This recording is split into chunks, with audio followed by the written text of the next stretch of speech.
Hi, everyone, and welcome back to Passport Diaries. We are a travel podcast by Travel Store that takes you to unique and off-the-beaten-path places all around the world. I'm Jackie Shern, your Travel Store host, and we have a pretty fun one for you today. So we're going to be talking to 3 of our expert travel advisors all about the trends and hotspots that people are excited to go to in 2026. Here's a little teaser of where we're getting our passport stamped in this episode. Anytime in Japan is amazing. You can go up north to Hokkaido and do things up there, and it's less popular. Or you can go to Kyushu Island down in the south. But there's always the key spots you want to hit. It's crowded, but that's kind of a part of the fun and the lure of going to Japan, right? Like seeing the hustle and bustle. I think what's specific to Croatia is the super yacht concept. Official yacht is up to 12 people, somewhere in that range. But the super yachting concept is designed for the Croatian waters. It's very specific to that region. And for that price point, it's hard to match the level of luxury with the size in other places like Italy, France, Greece. Well, what happens with a river is a lot of times you're in 2 different docks or ports or cities in a day. I can't believe some of the tours that we're going to be doing on the Danube. It's like an exclusive after hours at the Belvedere Castle Palace. You hear the tagline. You either sail through Europe on a river or to Europe on an ocean. Both are great. Believe me, both are great, but the river has a different feel. Yes, we are going to talk about Croatia. We're going to go to Japan. We are going to talk about river cruising and why it's so unique. We're also going to talk about Italy and Portugal and so much more. And we're going to do this through real stories from our expert travel advisors. So on this episode, we have Jeanine Mak, Mona Stephenson, and Lori Ekdahl. And together, Jeanine, Mona, and Lori, they plan every kind of travel under the sun, whether that's spa retreats, adventure travel, solo travel, custom group travel, whatever it is, you name it, they plan it. So we're going to get into the hotspots of 2026 in just a sec. But before we do, hop on over to our YouTube channel where you can watch the full video recording of this episode. Or you can also subscribe to Passport Diaries on Apple Podcasts or Spotify or pretty much anywhere you like to listen. So let's get into it. And we're going to kick it off with a question for our experts, which is, where are people excited to travel in 2026? Alaska, river cruises. The Japan, if not now, in the next couple years for sure. And a lot of cruises and, Europe overall. Croatia, right, Mona? A lot of people want to go to Croatia. I've sent That's hot. a large group to Croatia too this year. Croatia had a really hot run around the Game of Thrones fever, right? Right. Why are some of your clients saying like, hey, I want to go to Croatia? For me, it's like all the national parks and just the beauty of like the land, right? To be able to see it in a little, being on the ground, hiking, being outside, and the food. I think also just the whole yachting aspect, the coastal aspect, I'm not going to say it's undiscovered because it's gotten really popular and prices have skyrocketed in the last 4 years. But a lot of people still haven't done it, and word is still getting out. So it's still, I'm not going to, again, not say undiscovered, but still people are hearing about it and putting it on their list. And the beautiful water, right, Mona? I think the water. Oh, you can see right through to the bottom. It's crystal clear. I think what's specific to Croatia is the super yacht concept. So, an official yacht is up to 12 people, somewhere in that range. But the super yachting concept is designed for the Croatian waters. And the cabins are up to maybe 38 cabins. Some of them are getting smaller, designed with 30 cabins for a more intimate experience. But it's very specific to that region. And for that price point, it's hard to match the level of luxury with the size in other places like Italy, France, Greece. It's a very unique product. And it's the service and just the luxury and the experience. Exclusivity. Yes. That experience in a smaller ship format is, incomparable. And I didn't realize there was such a specific product for Croatia. So that's good to know. Have you gotten to experience that for yourself? Mona's Mona can totally speak to that. Are you the yacht queen? Well, for Croatia, I lead a group every year for several years. Oh, nice. Oh, wait, I didn't know that. Yeah, It's like a top lifetime experience. All my guests that have been are still talking about those experiences. When did that start?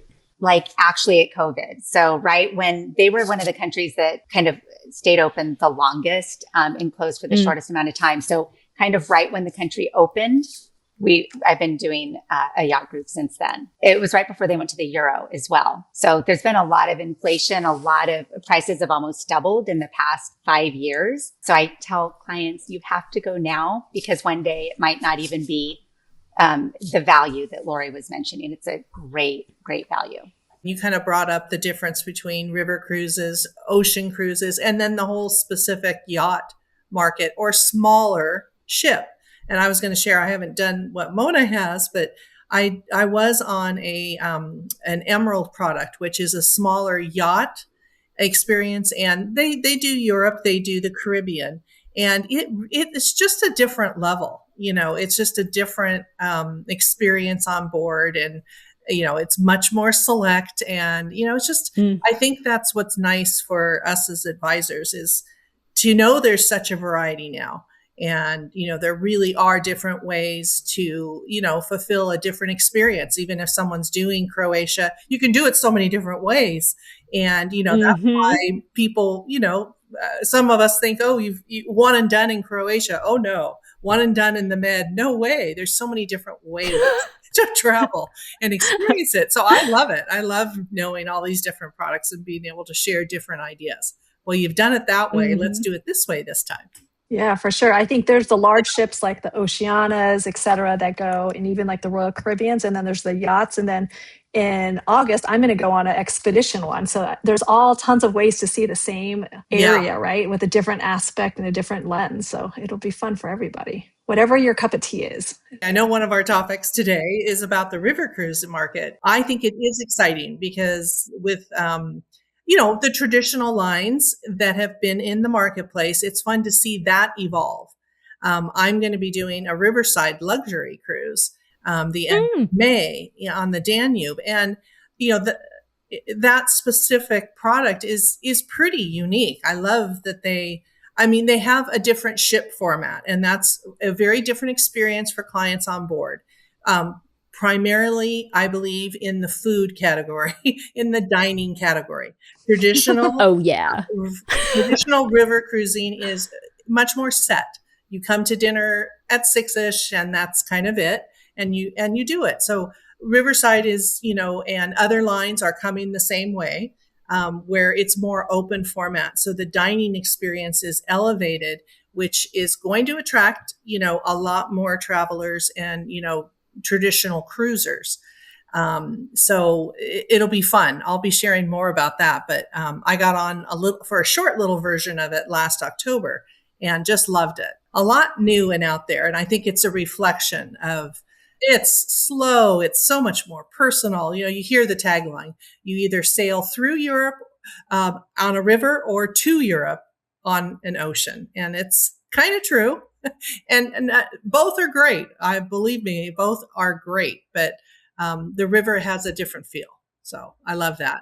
It is truly like a boutique hotel on the river. You go and every day you're at a different port and you just like open your door and you're in a new city and you're like city center. So I think that's the fun part about it. Yeah, you're right there. And it appeals to all things foodies. Like if you're a foodie, all these new cruise lines that are coming out, you will just die for the food that's on board is phenomenal. I laugh when some people are like, oh, I'm not a foodie.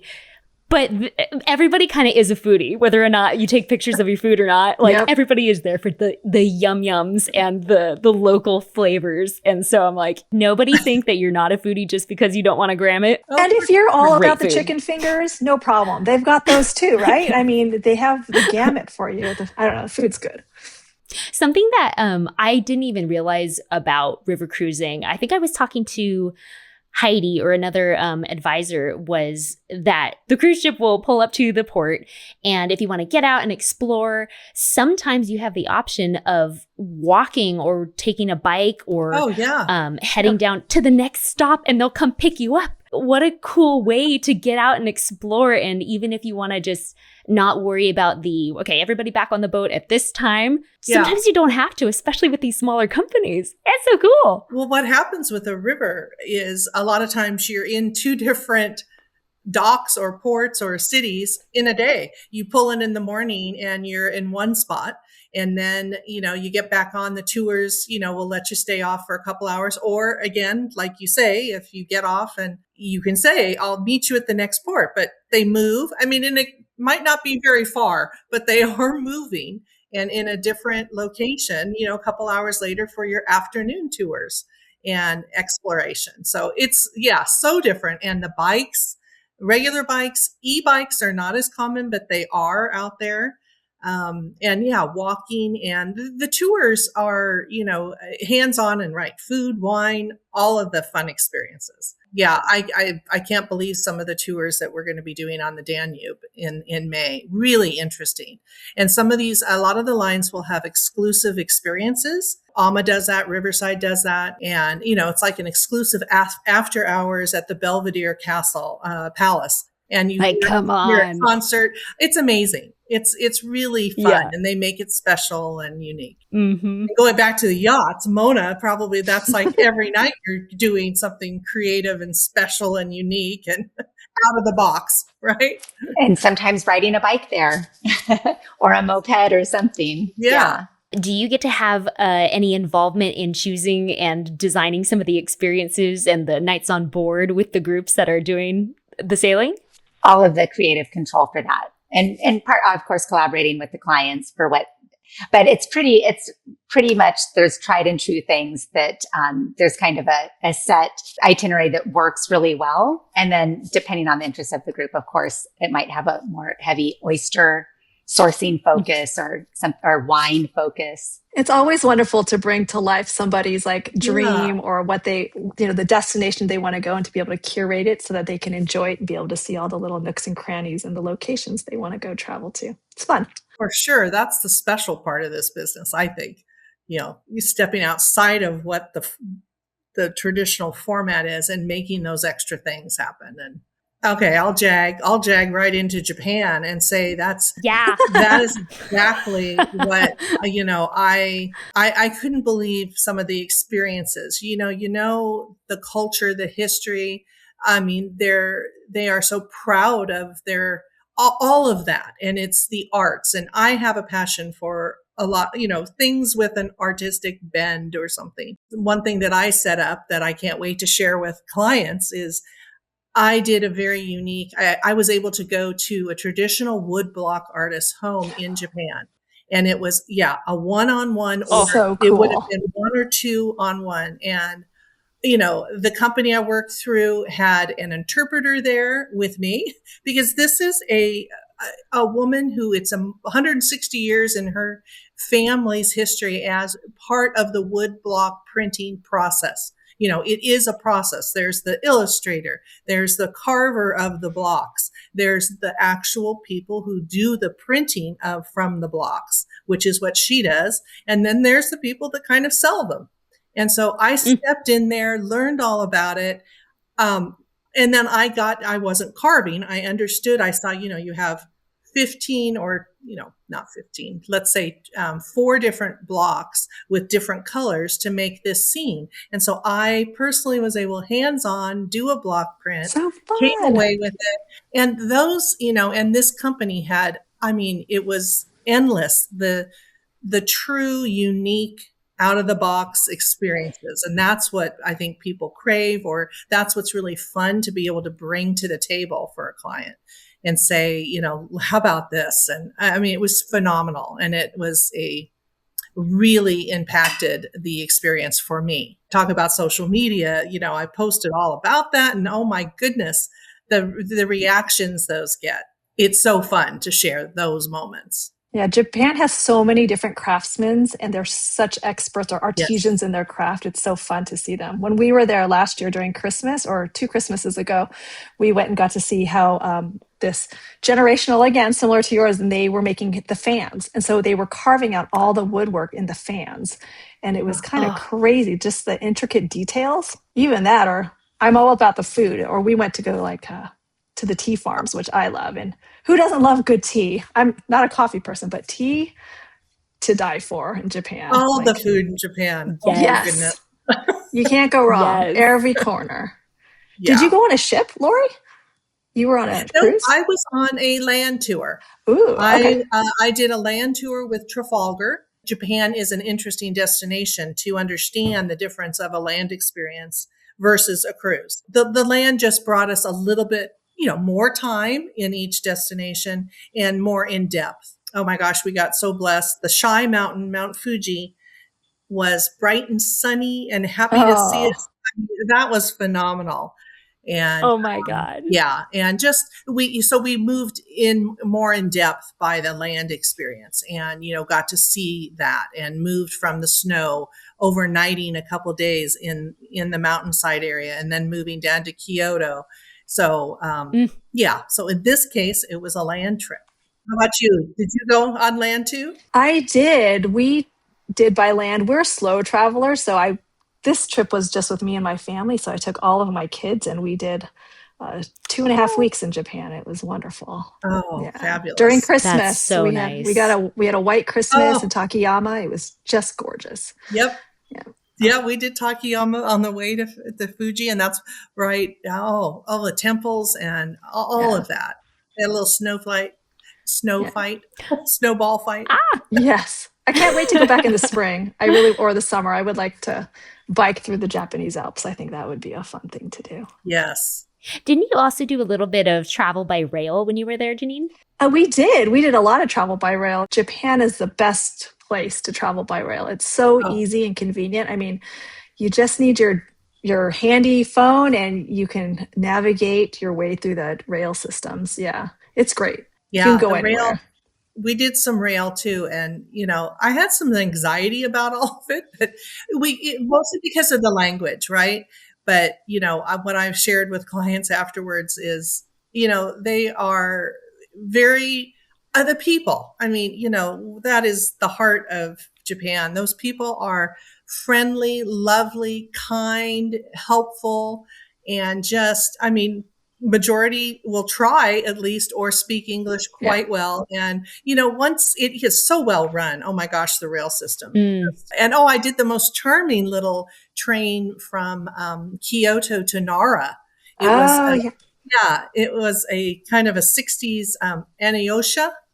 Pardon me if I'm pronouncing that wrong, but oh my gosh, the most adorable little train. And really all it does is about 45 minutes and very retro, kind of like lime green seats and, flowers. And it was just charming. I did it to Nara, got off, spent like 3 or 4 hours walking around on my own and then took the train back. So it was a fun way to see Nara for the day when you're based in Kyoto. And did you do that?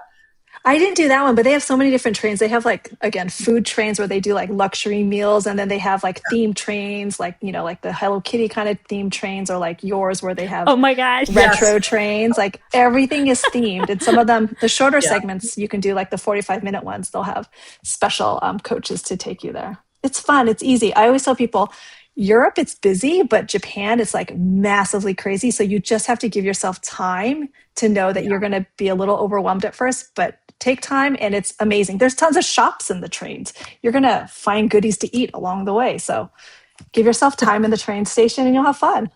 It's an experience in itself. Oh, the shopping in Japan. Insane. Right? Oh my gosh. Oh my gosh. The little toys and the little machines where you put in a couple yen and, it's like a gumball machine, right? So fun. Yeah. It's like giant gumball machines with never ending. Yeah. Giant gumballs. And, are those the gashapons? Is that what it's called? I think so. I don't know what they're called, but yeah. And the young people that it was so joyful to see. So fashionable.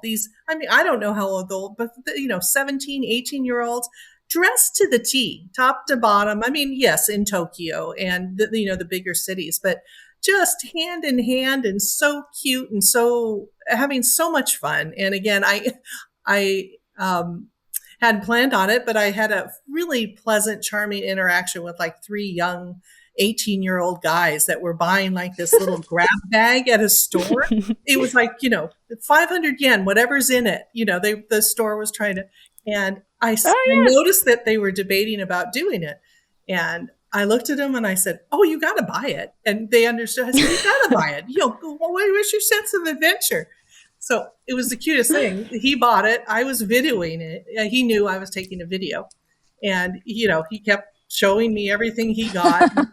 And they group of guys, and it was a lot of Hello Kitty little things. And at the end, they turned and gave me a fan as a present and took took a picture with me. It was so charming. And I thought, this is just such a perfect example of the people and the type of experience that is just really special about Japan. I loved it. Oh, yes. And I have my Japan Starbucks cup. Yay!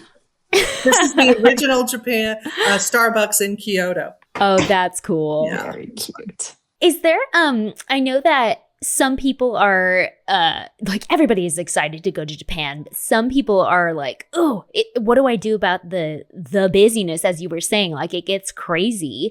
What would you recommend about, or for some people to go? Do you think just avoid the summer, or just deal with it because everybody's happy anyway, so you're all busy and happy together? So what do you think about that? I say the best time to go is when you have free time, right? First off. But if you can avoid summer in Japan when everyone else is going, not only because everyone's there, but because it's hot. I mean, like hot. Oh. Yeah. But I mean, it's doable. You're going to have a great time, but just know it's going to be hot. But I would say any time in Japan is amazing. You can go up north to Hokkaido and do things up there, and it's less popular. It's not like a first timers, but everyone who goes to Japan, it's like, you can't go to California and not see San Francisco, right? Like you want to go to some of these places, but there's tons of other places like in Hokkaido, or you can go to Kyushu Island down in the south, and it's just as beautiful. Or hit Okinawa, right? But there's always the key spots you want to hit. It's crowded, but that's kind of a part of the fun and the lure of going to Japan, right? Like seeing the hustle and bustle and the organization of it, even though there's thousands and thousands of people, it's in this crazy organized manner. And everyone's just respectful of everybody, which I think that's exactly it. Yeah. Yeah. Right. And as travelers, as long as we're respectful of the culture and we walk into a culture being respectful of the countries we're visiting, then I think all is good. Yeah, because we're the guests. Exactly. So be a guest. Yeah. Yeah, the energy, it was an interesting reflection of crowds can be maybe scary. You aren't scared though, right? You are not. No. It is so safe. I have never gotten up and perhaps left my phone unattended, to go grab a refill of coffee. And you just don't have it'll be right there when you come back, like 20 minutes later. And it was part of, I think the energy of the crowd was part of the charm for me too, especially in Kyoto, the traditional, streets that are, steep. And yes, you are elbow to elbow with all the tourists, all the locals, all the people dressed in their Japanese garb for the day that they've rented to take pictures. It is just, it just made me smile. And yes, you just kind of have to go with it, Jackie. It's just, that is part of, the crowds are there. I mean, there's so many people, but there's no fear. It's clean, it's neat. It's just part of the experience. So, and I think too, you could just go one street down and it's not going to be crowded. Like just go down one street down and you're in the same area, but it's less crowded and you can enjoy the same thing. It really is. Yeah. It is really, literally one street down. I mean, that's also kind of a big reason that a lot of people like to travel, especially to cities, is to people watch and see how people interact and live. So, I mean, you're smack dab in the middle of it in Japan. Well, springtime is really popular in Japan, right? To see all the spring bloom. But go in the fall. Like I always tell people, if you can go in the fall to see the colors change, like at the end of October and November, even the end of November, the colors of all the trees and orange, it's like fall foliage up in Maine kind of thing, right? It's just beautiful. Wow. So things to think about. Yeah. Now I'd love to jump to the number two the number two. Suddenly I'm from New York. The number two recommended. Wow, I think I had too much caffeine. The other highly recommended destination from our advisors that we pulled was Italy, which is another one of those that's like, it's always going to be one of those top spots. It's always going to be crowded and popular, but it's always worth it. It's a must do, right? Yeah, you got to do it. I would say if you had to pick some, what were some of your favorite spots? For me, the Amalfi Coast, just the Amalfi area and Sorrento, and but it's really hard to narrow a favorite spot. I mean, all of Italy is amazing, and I've primarily done it for myself and for clients as a cruise itinerary. Which works quite well because a lot of those ports are close enough, and there's a variety of excursion experiences or independent. Again, I love doing something custom and independent for clients too. But yeah, Amalfi, limoncello, food, pasta, walking the streets, shopping, all of it. My God, speaking my language. I always say that Italy is one of those countries that you can go to the top 10 cities in Italy and not even scratch the surface. So you can go to Italy for 10 or 15 years and still not have seen some of the best towns. Exactly. A couple people said they were really excited to send some clients who had never been to the north of Italy there this year. It's just got such a different subculture, beautiful scenery. I mean, it's like, and then there's Sardinia and Sicily, and it's like, you can never stop going. No, there'll always be something new. I was just enthralled with all the living history that was around, right? You're like walking down, you're just sitting at a modern cafe and you turn around, you're like ancient ruins, there's the Colosseum. And it's just so fun. Like there's nowhere, you can't get that in very many places. It's just so well preserved in Italy, no matter where you go, even like up in Florence, right? Just the churches, I don't know, everywhere. I loved it. It was just phenomenal to stroll through the streets. What cracked me up there is just, I saw some kids, there was like this, gorgeous church. I'm not even going to guess the era because I have no idea, but it's definitely hundreds, if not more than that, years old. And there's kids just kicking a soccer ball against it, climbing all over it. So it's not like this preserved thing that's off limits to the citizens in the city itself. It's part of active everyday life. Yeah. Such a good point. Cool. It's their backyard. Yeah. I'm going to kick a soccer ball. It cracked me up. I was like, oh my God. Don't break it. Yeah. And it's, Jeanine was saying, and it's interesting to know that you can just have a client interested in a mild experience, say driving by the Colosseum in your little go-kart or your Vespa, at night. And so, for some, that's enough that they see it, they understand the history of it. And then it's totally fun when somebody says, let's get in there and let's do underground and a gladiator experience, and that's fun. It's fun to curate those, And so you just respect whatever level everybody's at and how in depth they want to be, because it's certainly in your face just to drive by and see the Column, the Forum, and the Trevi Fountain. But, do you want to dig in and you want to do the food tour and hands-on and making pasta and go to the catacombs and all of it? Yeah. So, yes. Yeah. It's just fun. Yeah. It's just fun to see it, right? It's like history coming alive. All those things you read or you studied as a kid, or maybe, had a blurb in your history book and you're like, oh my gosh, it's real and it's huge. And it's fun to see kids light up like the things that they saw in their history books. Yeah. Something they might have recreated out of popsicle sticks and marshmallows. Right? I hope kids are still doing that. But it's like, oh, this is much bigger than you could picture. The grandioseness of it. Yeah, it's crazy. I will add, we recently did a week-long sailing through the off the coast of Naples, and we went to Procida and Ischia, some of the little more off the beaten path places that were very authentic, very local, and that was amazing and a unique way to see the Amalfi Coast as well. Oh, that must have been amazing. It was, and we got to see Amalfi and Positano, but approach it from the water and then anchor And you guys had like a chef and everybody on board too, right? Like a chef and like everything. We did it in that one because I wanted it to be actually one of our boats did, because the captain couldn't help himself, which was fine. Everybody was down to have the local captain cooked for them. That was a bonus. But it wasn't designed that way because we wanted to be in town, people watching, sitting under market lights, eating the local food. So we had a little bit of both. That's cool. Did you say Ischia? Yes. It's a little island off of the coast of Naples, and it's very famous for spas, for geothermal spas, amongst other things.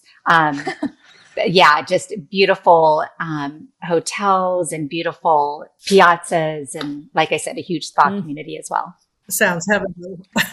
Yes. Don't have to tell you anymore, huh? You'll be there. Let's go.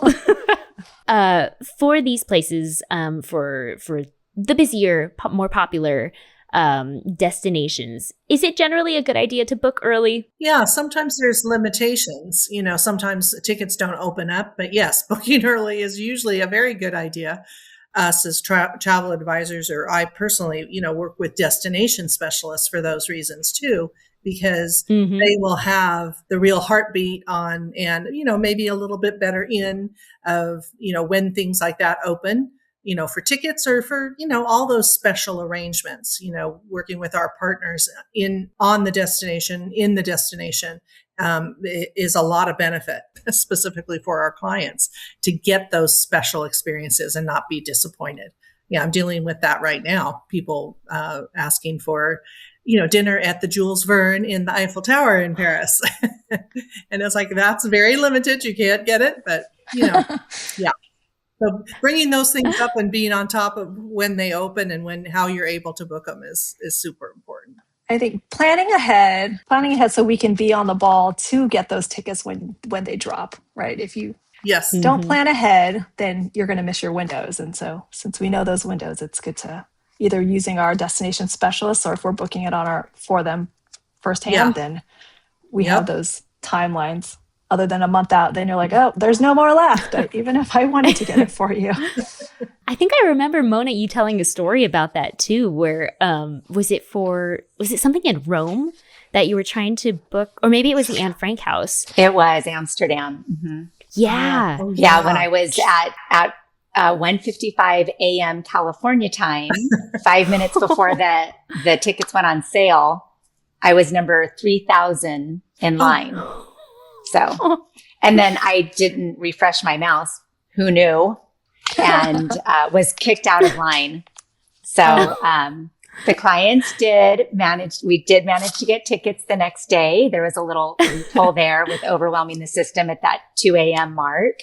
So it worked out. But yeah, all the ins and outs, and definitely using our DMC partners. You think you can do it sometimes, but sometimes that special in or just knowing the people on the ground makes a big difference. So. Always seems like it always makes a big difference. Always. I do want to, this is just selfishly because it's my number one place, but Jeanine, you did say Portugal and the Azores, and I just want to hear about it. Why did that make your list of hotspots for 2026? Oh, I just love it. It's great. It's kind of still a little bit off the beaten path. Like there's multiple different islands you can go to, and they all have like outdoor active things and like good food. And it's actually relatively inexpensive still, because Portugal in itself is a little bit on the more affordable side, I guess, still, when you think about Italy and all these other places, but it's kind of still untouched. There's not a lot of tourism going there yet, and it's just really nice. Wow. We did a girls' trip there a couple years ago, and it was just fabulous. And since then, we've just been sending more people there to kind of go, relax. They have great spas, great food, and then active. We biked, we kayaked, we saw dolphins. It's just a nice... in the middle of the Atlantic Ocean, right? Between the US and Portugal, smack dab in the middle. It was just beautiful. My experience is more Lisbon, and like that coastline up from beautiful Sintra. That I understand that ocean. Oh my gosh, the ocean wave is one of the top windsurfers, I believe, because it's like a gale wind, but gorgeous. You can drive along and see all these kite surfers, windsurfers. And then the food, of course, I always go back to the food too, Jackie. It's always so good. The white rice and the green Albarino wine as we're sitting, in a restaurant overlooking that coast. And it was just charming. And Lisbon itself, we did a fun excursion, Lisbon by sidecar motorcycle. Oh. What a hoot. Yeah, it was, you had your driver, so good. We didn't drive. My husband was on the back and I'm in the little sidecar zipping through the narrow streets of Lisbon. What an adventure, and how fun. And just, very maybe outside of the box and fun to do. Yeah. Well, and artsmanship too. Yeah. I love Portugal. Their tiles, just the beautiful tiles in Lisbon itself too. And everywhere you go, the tiles on the side of the building are just like, the artsmanship is spectacular. Oh, yeah.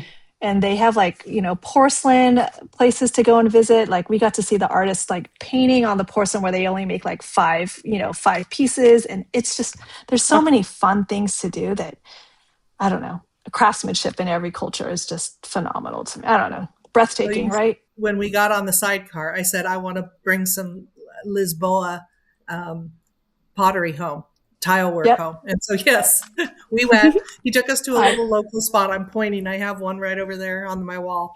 And yeah, that was my one little bag in my sidecar. Carry-on. That was my carry-on, my heavy carry-on when I came back from Lisbon. And not to mention the Porto train station, just covered in the beautiful tiles. I mean, it's a train station. Oh, really? Yes.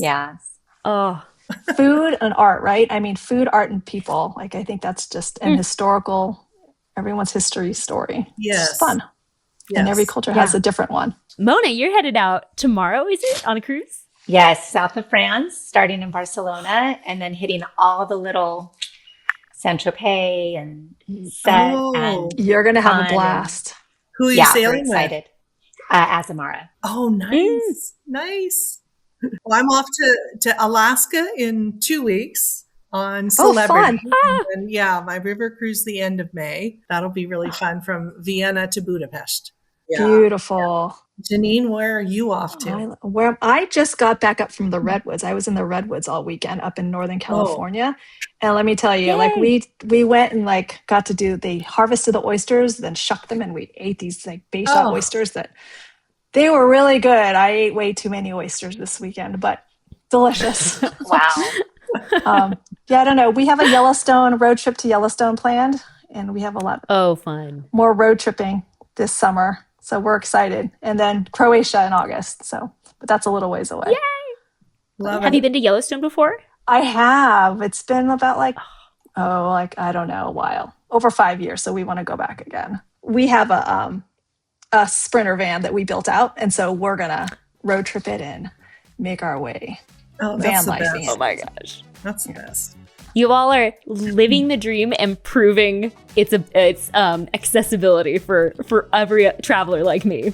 Yes, it can be done. See, they're doing it. This is great. Everybody. It doesn't matter your budget too. You can go, right?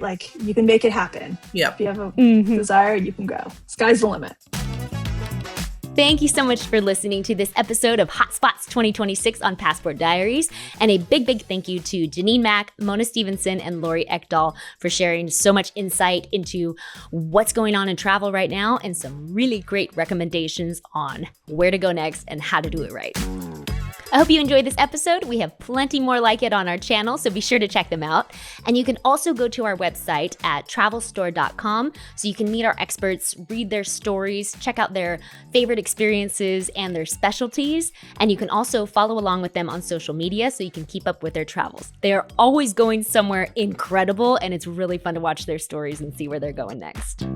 That's all for now. Thanks for tuning in, and be sure to follow and subscribe so that you never miss another stamp in your podcast passport. Thanks everyone for joining us, and safe travels from all of us here at Travel Store.